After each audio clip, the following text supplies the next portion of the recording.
The Brit is back. Oli Silk and Tom Braxton at the Ervay Theater this Saturday, September 14th. Check out Oli Silk's recent interview with Shavonda, with a V, from yourjazzradio.com and KNON Radio. Oli talks about his rich music history and shares some new music he will perform this Saturday night. All right, everybody. The Ervay and the Dallas Jazz family has a treat for you. UK smooth jazz ambassador, London-born keyboardist, Oli Silk is in the house, y'all. Listen, give it up for him. Woo, woo, woo. Oh, thank you so much for having me. Oli, how's it going? I'm doing good. How are you doing tonight? I am great. I am great, man. How is things looking on your side of the world, especially with the weather? How's things looking out there? Well, I know we have a pretty bad storm between me and you tonight. Here in Atlanta, it's very calm. But yeah, I know they got a bad one there in Louisiana. So let's hope that moves on through before I get down on Friday. Yes, it is. It is. But everything should be really nice and clear down here in Dallas, Texas. So listen, September the 14th, it is going down with Tom Braxton as well as yourself. You guys are going to be bringing some thunder, bringing some smooth jazz, and bringing some action here to the Ervay Center. Are you excited about that? Tell me how you're feeling. Oh, I'm feeling great. I can't wait. I love working with Tom. He's the consummate professional. He's such a great player and he's such a great band leader as well. When I was last there last summer 23, we had a blast. I mean, the music was off the chain. The band are great. Like, yeah, we had such a good time. So can't wait to come around and do it again. Good, good, good. So listen, so I was reading a little bit about you, just getting a little bit about your background and how you got started and things of that nature. So listen, back in the late 1990s, you got some things kicked off, kind of with some jazz and funk and things of that nature. Sugar and Silk. Tell us a little bit about Sugar and Silk. Yeah, sure. Yeah, it seems like a very long time ago now, but yeah, when I was, I know, right? That's crazy. Yeah, like late 90s, I just come out of college, and I'd met whilst I was in college, I met a really great bass player named Danny Sugar, and we kind of decided just to mess around. You know, when you're young, you're just messing around. Yeah. You're not kind of doing it seriously. It wasn't, we weren't full-time musicians. We were just, we had other jobs and we were just making music that we liked. And it kind of one thing led to another, and we got a record deal here in London, with the songs that we'd made. And that was the beginning of my career. I didn't really know I was going to be like a professional musician then. And then it started to get radio play over in London and in Europe, and we started doing some shows. And we were only young. We were like 20, I guess. Yeah. So we started doing shows, and that's kind of where it all started, where that sound started for me. Okay. So is it in your blood? Did it come from who did it come from? Did it come from your mom, your dad's side? Like, where did this whole thing come from? It kind of comes it comes mainly from my older brother. Really? Yeah, there's no musicians in my family, but they're all music lovers. They all were real big music lovers, but especially my brother was real, what would you say, like a nerd, like a Okay. vinyl nerd. Yeah. So like he actually worked in a record store when he was 14. I don't think you can do that now, but back then you were allowed to do that stuff. And he had a job when he was 14 doing that. So he used to come home with all the records and just play them to death, and I was only like 5, 6 years old, but it all was going in there, and it made me love this music. Okay, all right. And so tell me about how did the relationship between you and Tom come about? Me and Tom, yeah. I mean, I've known about Tom for many, many years. I think the very first time I saw Tom, he probably won't remember this, but he was playing for El Clue.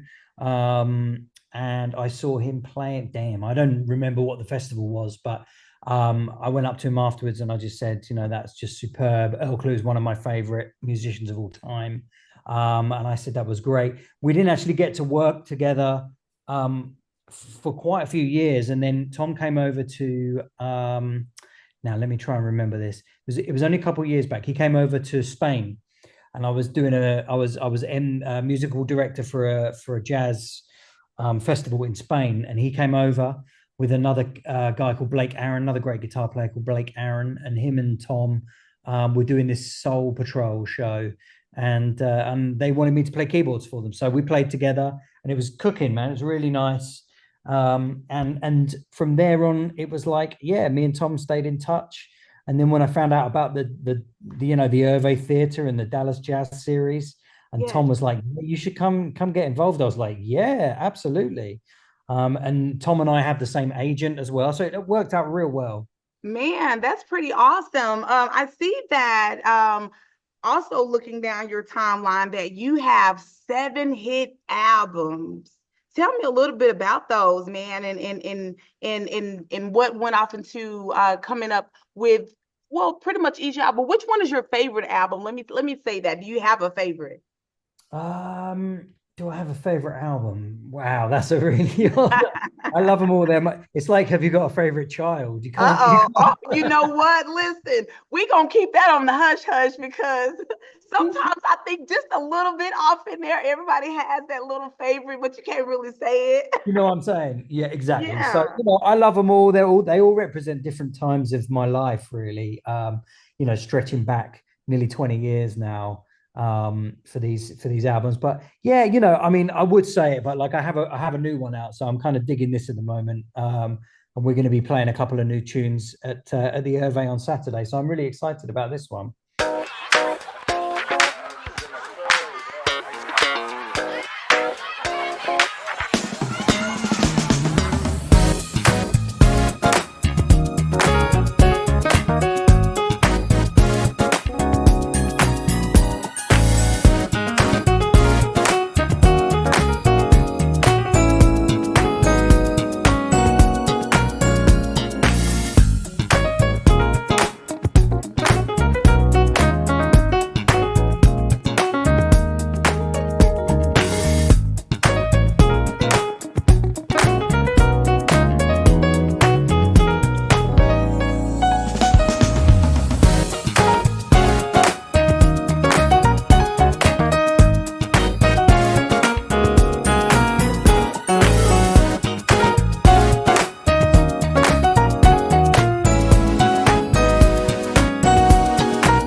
So I'm looking at Chill or Be Chilled.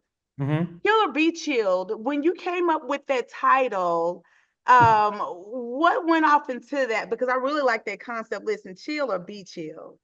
Chill or be chilled. Well, it just kind of comes from a play on words. When people used to say, like, soldiers used to say kill or be killed. It was like the thing. So I was like, hang on, how can I take that and just kind of make it real chill and jazz? So okay, I'll be honest with you, I don't know how I come up with these titles. They just pop in my head, and I have to get my phone and like write them down on my notes. So when it comes to like naming songs on the album, I just go back into my notes, and I got all these crazy. Some of them I'm like, no way, that's not going to cut it. and then I kind of whittle it down to the ones that I like. But yeah, Chill or Be Chill was a big song for me. It's that was like a big hit on Billboard. It spent nearly a year, in fact, it was just over a year on the Billboard chart, like back in 2008 and 2009. So that was a big song for me. Yes, and I also see you have Hurry Up and Wait, you have At Your Service, and At Your Service, that's kind of like self-explanatory, right? Like, hey, I'm here at your service. Or what did that come from?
At Your Service, it was kind of like on that record, it's called Razor Sharp Brit, that record, and I've got like a nice suit on with a tie with the UK flag on it and stuff like that. And then on the back, I'm drinking a cup of tea. So it was all very, I was trying to make it really British. Oh, okay. You see what I'm saying? See, people will have, if they read it, it's like you can make it your whatever you want to make Yeah. it, but that's what Yeah. your concept was. But it's So like, I was just like, what is kind of James Bondy, at your service, madam, that kind of thing. So I think yeah, that was quite a nice British like title. that. That's pretty gentleman, real gentleman Yes. like. Well, exactly. And that's me all over. Yes. So, is there anyone that you have not worked with yet that you look forward to working with, or that you thought about working with? Oh wow, that's a tough question. Yeah, there's plenty of great people coming up, young cats coming up in this genre. And someone I've always not necessarily young, but someone I've always wanted to do something with is Kirk Whalum. I love Kirk's stuff. I love his Mhm. approach. Um, yeah, like some of those classic sax players, Gerald Albright, Kirk Whalum. Love all those guys. So that would be really cool. There's a great guitar player named Andrea Lisa. You should check her out. Andrea Lisa. Okay, Andrea Lisa. Okay. Yeah, she actually plays guitar with Kirk Whalum, and that's how I got hip to her through him.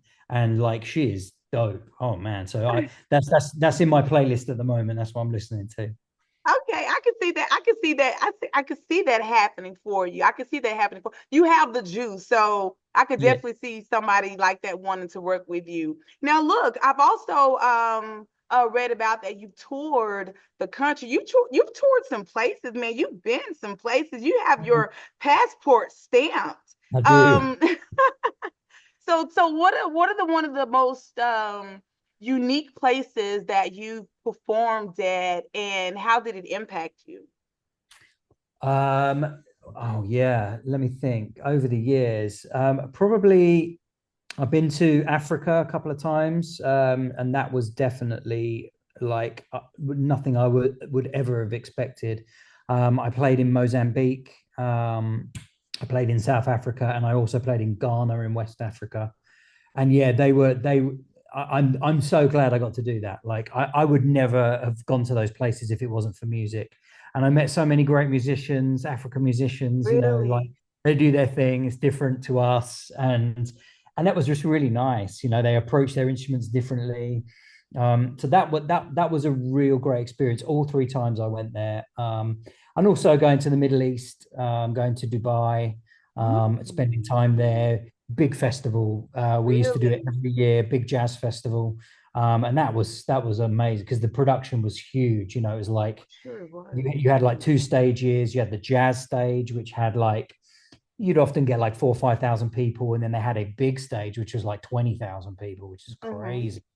And we used to go there every February. And yeah, I used to musical direct that. Like sometimes 12, 13 artists at a time. It's pretty hard work. Wow. So, I mean, I was younger then. I could deal with it. I don't know if I could do that now.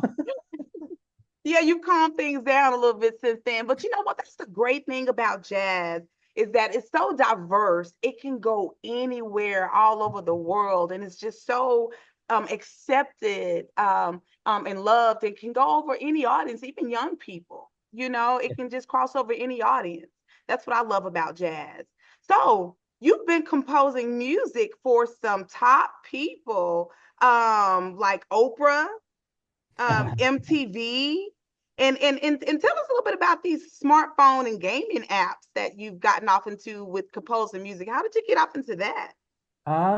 Well, firstly, yeah, I used to do records for TV, and film. I didn't do it for long, but we got a contact, me and my buddy, probably back in like the early 2000s.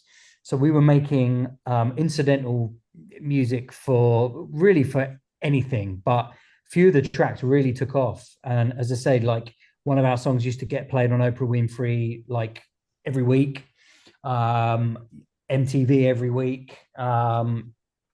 we did adverts for like sunglasses and all sorts of crazy stuff. But it was good times. I mean, the money was good, of course. And yeah, it was nice. It was like, it was good to, it was just a real trip to hear like your music on Right. a TV program, or like most of the songs. Like, in fact, one particular one I remember was, there used to be a program called Miami Ink, where they used to do it, like, it was in a tattoo I parlor. remember. You remember Yes. that program? So like, the tracks that we did, we were all over that, like 4 or 5 of our songs. So I just used to like pull it up and sit there, and as they're like inking these guys' arms, Yes. You we like, got look, our mama, I own beat. made it. I made it Yeah, on yeah, yeah. TV. I'm like, yeah, turn it up, y'all. Yeah, that's me. That's my stuff. So that Well, was cool. listen, we are excited and we are definitely looking forward to you coming to Dallas on this Saturday, bringing down the house along with brother man Tom Braxton. It is going to be a showdown. People are going to have on their good clothes, on their good smelling cologne and perfume, and coming out having a good time. And just tell the people a little something about what they can look forward to on this Saturday. Well, they can look forward to, if they want to, doing some dancing, definitely getting up and having a boogie. They're going to get some like world-class musicians, because if it's anything like last year, like, I'm talking serious world-class musicians. We have a great vocalist, Mahogany, who's coming to sing with us. And that's nice too, because I get to do more of my vocal repertoire, get to do my George Duke thing. And like, people really dig into those Did vocal you say tracks. George Duke? Hold on. Did you say George Yeah, Duke? that kind of vibe, man. That's my guy right there. That's my main man. So like, I try and honor him in everything I do. Oh man. Well, listen, you definitely down. Listen, when you say George Duke, you're definitely digging off into some funk, okay? Because he's definitely one of my favorites as well. Well, Oh listen, yeah. we are not going to hold you very long. We are excited about what you guys are going to be bringing on this Saturday. Um, Tom Braxton, Oli Silk at the Ervay Center on this Saturday, you guys. Doors open up at 7 o'clock. Show starts at 8, I believe. Do I got it right? I got it That's right. All right, you guys. It's your girl Shavonda with a V. That is me. Ali, listen, man, I cannot wait to see you on this weekend. I am going to be front row seat, baby. Oh, that's amazing, Shavonda. Thank you so much for You having are me. It's been great to so talk to you, welcome, and I can't man. wait for the show. Have a good night. And you take care. All right, bye. Bye. Dallas. The Brit is back. Oli Silk and Tom Braxton at the Ervay Theater this Saturday, September 14th. Don't you miss this show.